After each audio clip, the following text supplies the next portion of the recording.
Hello everyone and welcome to our class on Twitter. Now before we begin, one thing I want to mention, this class is designed for anyone out there who is brand new to Twitter, also for those of you maybe who've been using it a little bit but just need help with some of the basics.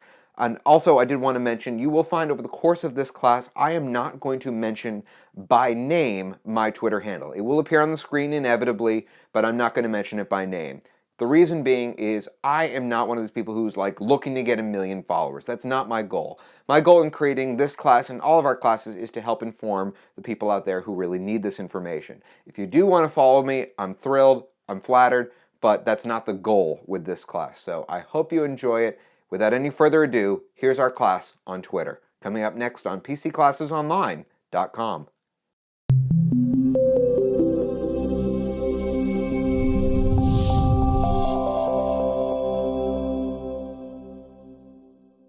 The first step in creating a new Twitter profile is to go to twitter.com, and you'll have to fill out this little form here. Just put in your name, email address, and password.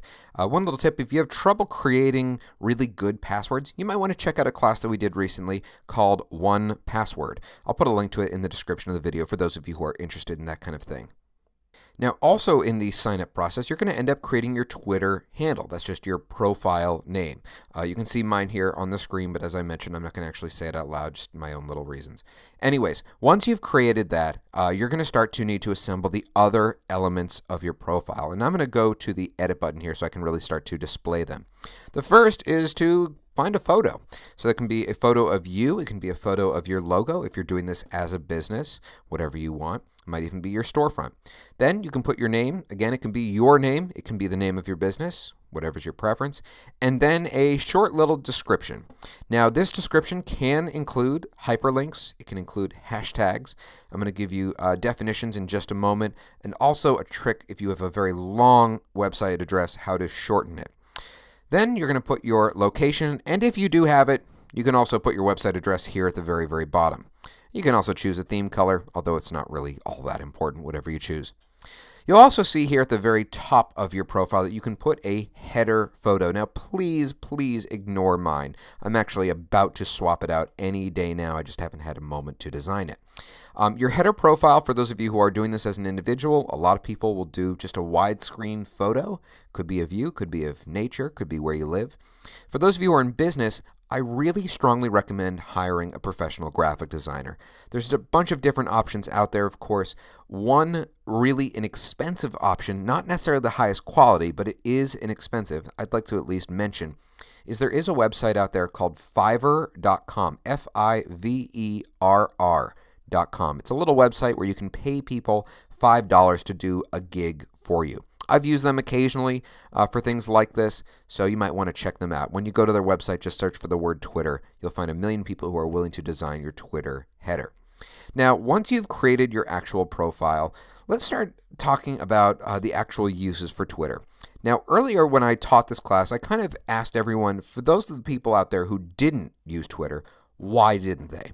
And the number one reason I received from people was that they just didn't really see the purpose of it. And my argument has always been you have to craft your purpose. And then you have to make what you put out there and who you follow match that purpose. So the top uses for Twitter are, number one, news.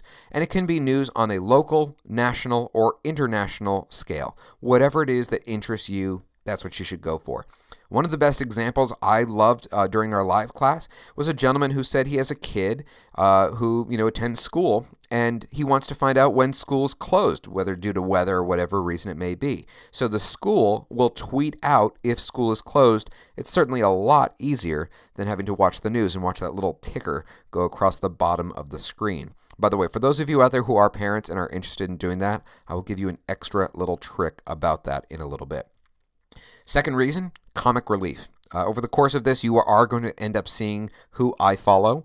And one of the things you may pick up on is, I follow quite a few comedians. I love Jimmy Fallon, love Chris Hardwick, people like that, Dana Gould, and people who just make me laugh. I like to fill my life with laughter, with people who are kind of just happy, positive people. So I tend to follow a good amount of comedians. So for that little joke here and there, that's one of the reasons why I do it. Next is for trending topics. This is useful for some people in business, depending on what it is you do.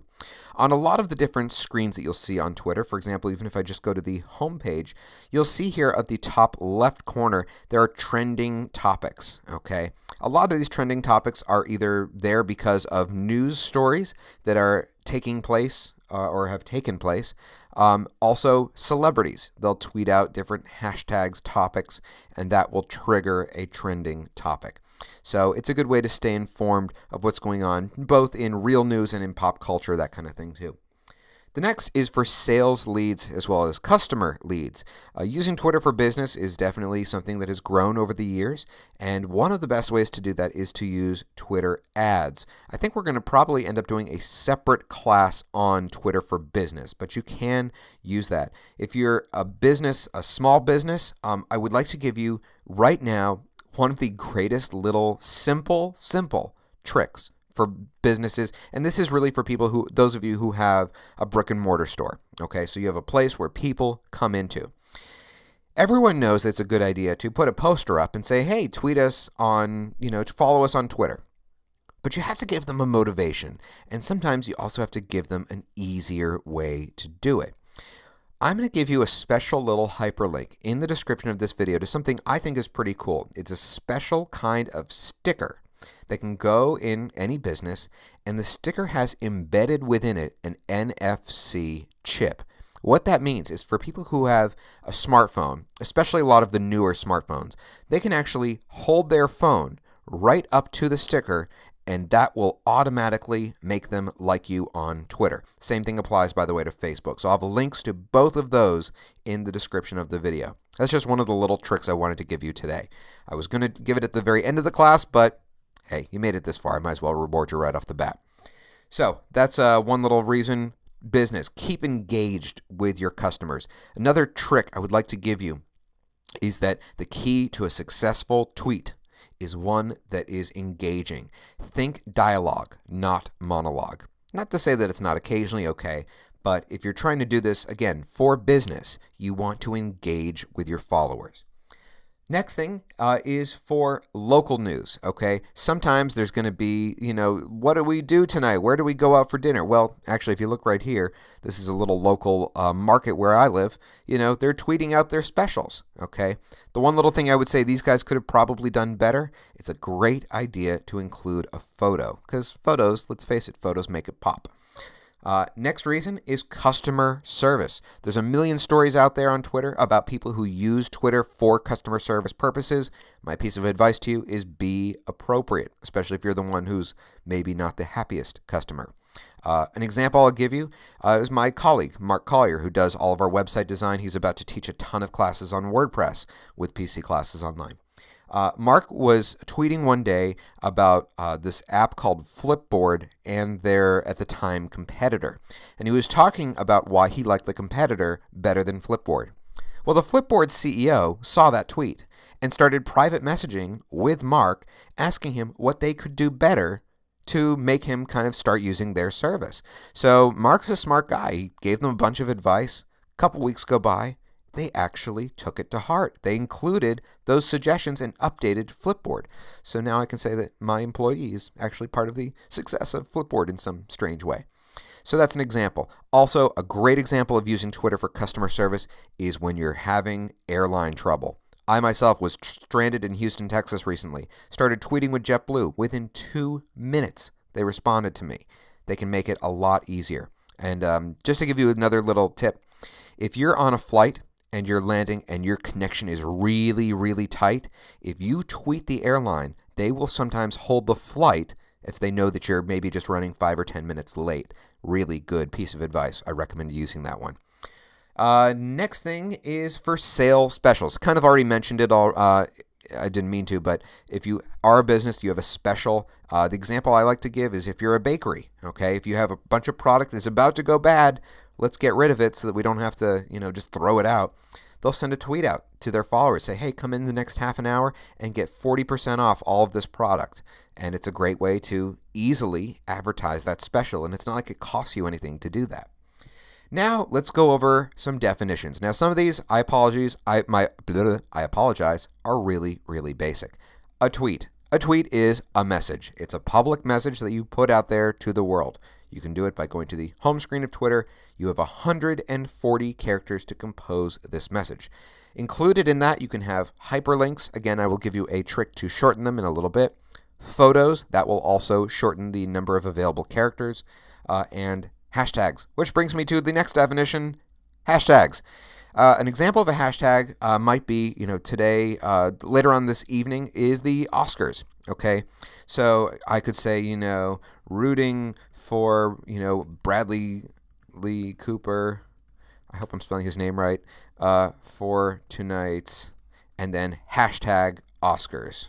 And you'll see, as soon as I started typing that, it gave me suggestions. In this case, it's the year 2015, people. Oscars 2015. So what it means is that if someone were to either click on Oscars 2015 or if they search for it, my tweet will appear among the responses. And a great example of how that is becoming more and more popular. There's different talk shows like At Midnight, The Tonight Show with Jimmy Fallon, where they will put a quick hashtag out like worst Christmas present ever. And it's a challenge, The viewers have 140 characters, minus the hashtag, to come up with a funny, worst Christmas present story.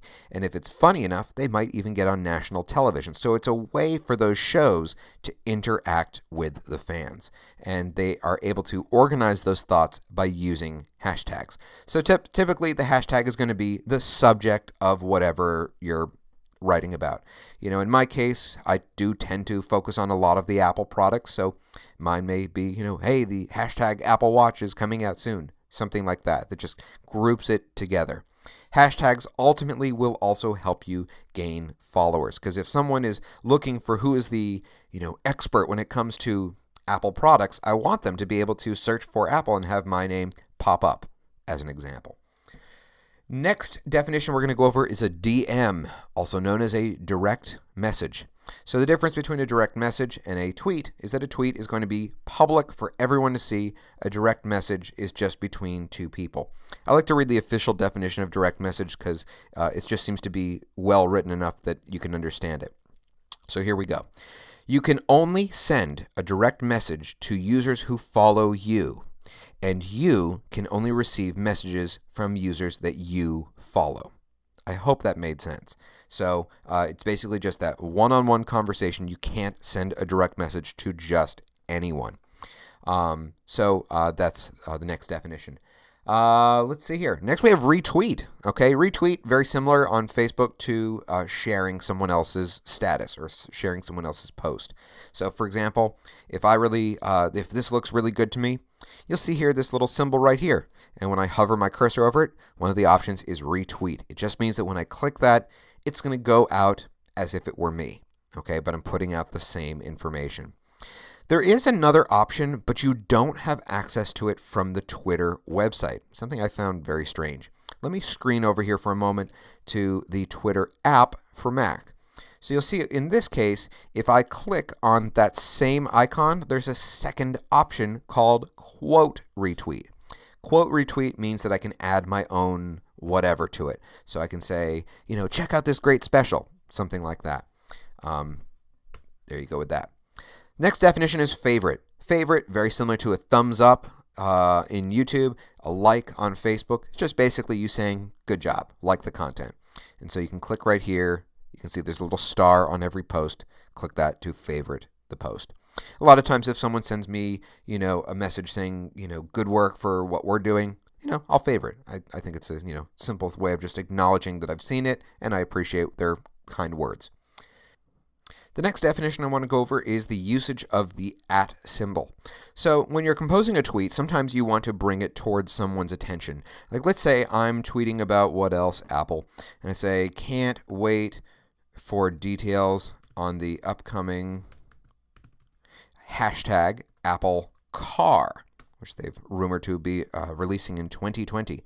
And I want to bring it to Tim Cook's attention. Okay, well, Tim doesn't know me. He probably will never ever see this, but you never know. So what I would do is I would at this point add the @ symbol. And because I already follow Tim, it's going to come up right away. But when I hit TIM, you can see is the third option there. So when you add the @ symbol and start to put in someone's name, it just basically means that they're going to be notified of it up here where it says notifications. In the case of a celebrity, the odds of them actually seeing it are fairly slim, but I'm actually friends with a couple celebrities, and some of them do actually read quite a few of those comments, and even though they don't respond to a lot of them, they do actually see them. So that's one way to tag someone in a post. That is the way to tag someone in a post. Next thing we're going to start to talk about is navigation of Twitter. Now, right now, I'm showing it from the Twitter website. A lot of people, when they use Twitter, they'll use the various apps. I myself, I actually really enjoy the basic Twitter app for iPhone. I don't use anything really special. I started kind of experimenting a little bit with a new one called Twitterrific. Haven't really formed much of an opinion about it yet just because I haven't used it a lot. But the navigation of the website is pretty darn simple. So obviously up here at the top left we have the homepage, and that gets you to your main Twitter feed. Next we have notifications, and this includes things like people who have favorited your tweets, people who have tagged you in messages, people who have followed you recently, etc. So you'll find out those little notifications, sort of like the globe icon on Facebook. Next, we have messages. These are just private, direct messages that I've received from people. I forgot to clear this one, apparently. It's someone who was asking me about iOS 8 and if it would slow down his phone. I said, nope, shouldn't slow it down. At least it didn't for me. So that's where you go for your private messages. Recently, they also introduced, now you can do group private messaging. That's a new feature that just came out recently. And then we have the Discover button up here. And this is kind of where you can go to find out what's trending, find out who maybe you should follow, okay? And you'll find all of those categories up here. So I can go to, for example, popular accounts. It'll show me people who are popular in music, kind of all the regulars you'd expect. Katy Perry, Lady Gaga, Rihanna, all of those people there. Sports figures, people who are big in photography, etc. There's a whole bunch of different categories, as you can see right here. Finding friends. This part, I have to just be totally honest with you, is really disappointing for me. There is no way, for those of you who use Facebook, there is no way to simply import your friends from Facebook to Twitter. That is to say, tell Twitter who of my friends who are already on Facebook are also on Twitter. Other services do that. They don't. The way that you can get around it is by using either Gmail or Yahoo. Both of those services have a method so that you can import into them your contacts from Facebook. And then once you've done that, you can import your Yahoo contacts to Twitter. It's really roundabout. It's not fun by any means. Who knows? Maybe we'll do a class on it. It's anything but intuitive. Who to follow, okay? It just kind of looks at who you're already following, and it just kind of makes suggestions for who you might want to follow. Like I said, I tend to follow comedians, entrepreneurs, leaders, people in technology, that kind of thing. That's why it's throwing out those suggestions right there. And also you have access to activities. So this is, for example, people who I follow, what they're doing. So we already mentioned Chris Hardwick. He favorited someone else's tweet, okay? Whatever that may be. Next, I want to go over some of the settings. These are really important. I'm going to have to blur out part of the screen. I apologize, just for my own privacy reasons. But if you go here to the very top right corner of Twitter, you click on your profile photo, you go here into settings, okay? Now, the main thing I want to talk about right here is security and privacy. And again, sorry, I have to blur out part of the screen because I don't want all of my information out there. So here are the different things that I kind of recommend to people. First one, under privacy, okay, this bottom section here, photo tagging. This can help prevent a PR nightmare. My recommendation is to do either the middle option, the middle option. Only allow people that you follow to tag you in photos, okay? You don't want one of those celebrity oopsie moments to happen to you. Also, if I scroll down here, you'll see a few others. Tweet location. This is important for your own privacy reasons. My recommendation is to uncheck this option. By default, this is checked. And what that means is that when you send out a tweet, it's going to actually put your location. Where that's important is if you're not at home, if someone, God forbid, was going to burglarize you, they know you're not home. So my advice is to uncheck this option and also delete all previous location information. I want to give you another reference here at this point. It goes slightly off topic, so I'll be quick.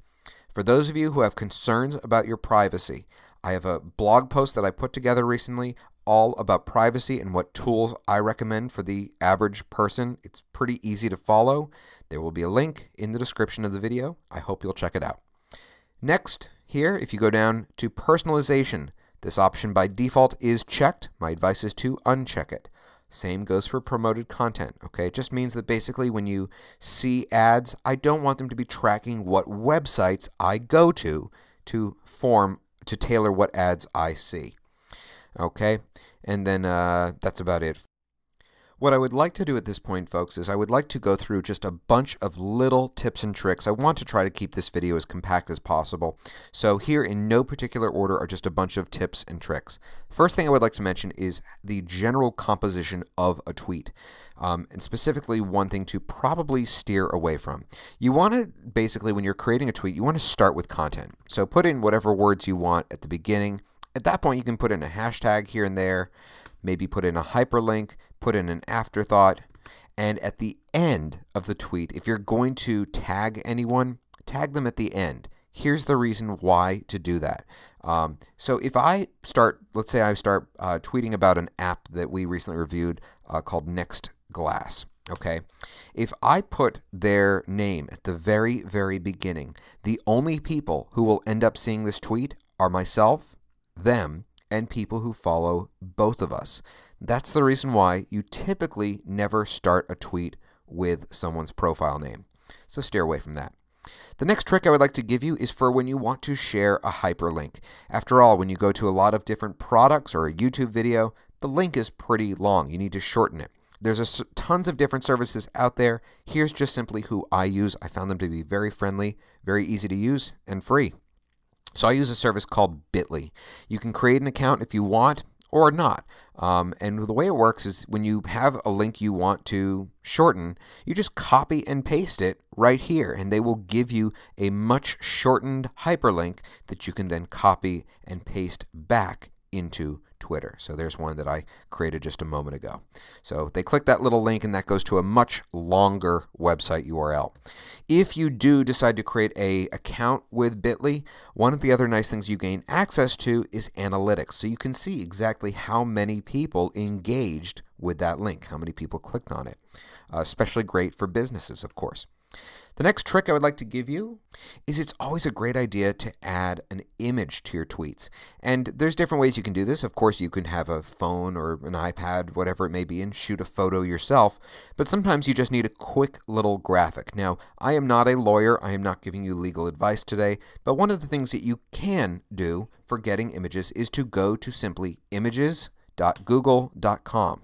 When you go to that, you are searching Google just for images, nothing more. So if I need a quick image of a cupcake, boom, I got my cupcake image that I can throw into my tweet. For those of you out there who want to take this to a little bit of a further level, I would like to just give a shout out to an app that I love. I use it all the time. For those of you who are on Apple products, there's this great piece of software called Pixelmator. It won App of the Year a couple years back. It's pretty easy to use. It's very similar to Photoshop Elements. In my own opinion, I just find it to be slightly friendlier than Photoshop Elements. We have classes on it. I'll put links to the class and the product in the description of the video. The next piece of advice I would like to give you, you can actually see here that I take to heart myself. When someone follows you, it can be very tempting to show your thanks by following them back. A lot of people tend to regret doing that. If you look at mine here, you'll see I only follow a little bit over 100 people. If you start to follow back every single person who follows you, I feel that you may discover that that Twitter experience is a little bit tarnished because now you're not just seeing the people you care about. Really try to focus on that. Just follow the people who you actually care what they have to say. And that's not by any means, that is not me telling you to follow me. I only want people to follow me who have an interest in what I'm talking about. So whatever your passion is, you should go after following people who share that passion. The next trick I would like to give you is something I made reference to in the very beginning, how to get mobile alerts for Twitter. The best example I can think of is if you are a parent, if you have a kid in school, if school's canceled, you want to know about it. Here's how you do it. First thing you have to do is you have to tweak your settings. So go back to settings by clicking on your little profile image and go into settings. From here, you're going to click on the the mobile option, which is about midway down. And we're going to scroll down just a little bit here. Forgive me, I'm going to have to blur out part of the screen here. And you'll see here that the text notifications, I recommend checking this option right here. Okay, so you can get text message alerts on your phone for really anything with Twitter. The problem is you don't want to get too many because obviously messaging rates apply, and you don't want to be spammed to death either. For those of you who do have kids in school, my recommendation is talk to the school and ask them if they have a dedicated Twitter account just for school cancellations, delays, and major announcements like that. Once they do have that, check this option. So then when you give Twitter your phone number, they will send you a text message alert only when this account tweets out, and I need to show you how to now set that up.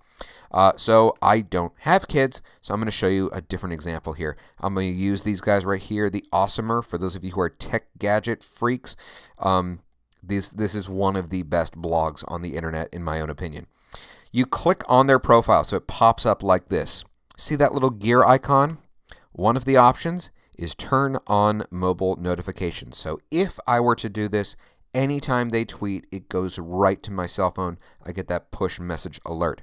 You may have also noticed that on the previous screen, there's also a way to make the account silence itself if it's between certain hours. Obviously, you don't want to get a text message if it's 3 in the morning, but, if it's 1 in the afternoon and they're going to have to let out school early, you're going to want to know about that. For those of you who are in business, I would like to give you a couple quick pieces of advice. First is that you can track your analytics on Twitter by simply going to the website analytics.twitter.com. And this will just show you basically how you did. How many impressions did you make? How many engagements did you make? And your engagement rate as a percentage. Now, I believe already mentioned it earlier in this class. Maybe I didn't. I am not a Twitter freak. I just kind of tweet because I like sharing fun information. I'm not Kim Kardashian. I'm not Kanye West. I'm not going after 1 million followers. So you can see my numbers here are pretty pathetic. But compared to other celebrities out there, other businesses who do this a lot more than I do, you obviously want to try to hit as high a number as possible. The impression number, not quite so important. The engagement number is, and especially, of course, as a percentage. This is just good information for letting you know what you're doing right, what you're doing wrong, and what you can do better. So use that information to your advantage. The other thing you can do is you can take out an ad on Twitter. Similar, you just go to ads.twitter.com. It works similarly to the way that Facebook does. What's really nice, though, about Twitter is the ability to really target location information. Let me give you an example. My favorite business plan for working with Twitter are food trucks. Food trucks that are, for example, in New York City. They're constantly moving from neighborhood to neighborhood. They can create a targeted ad that hits a very specific geographic area saying, hey, guys, come get your, gourmet taco when we're at this corner and this corner. And it's a great way to get the information out for a fairly inexpensive cost. So if you want to create a Twitter ad, I think we're going to probably do a devoted video to creating Twitter ads in the near future, but we're not going to really go over it much today. Well, folks, that does it for me for today. I wish you very happy tweeting. This is David A. Cox with PCClassesOnline.com. If you enjoyed this class, leave us a comment below. If you're watching us on YouTube, of course, we really do appreciate it if you click that little like button. And be sure to check out our website at PCClassesOnline.com. That's all for me, everyone. Class dismissed.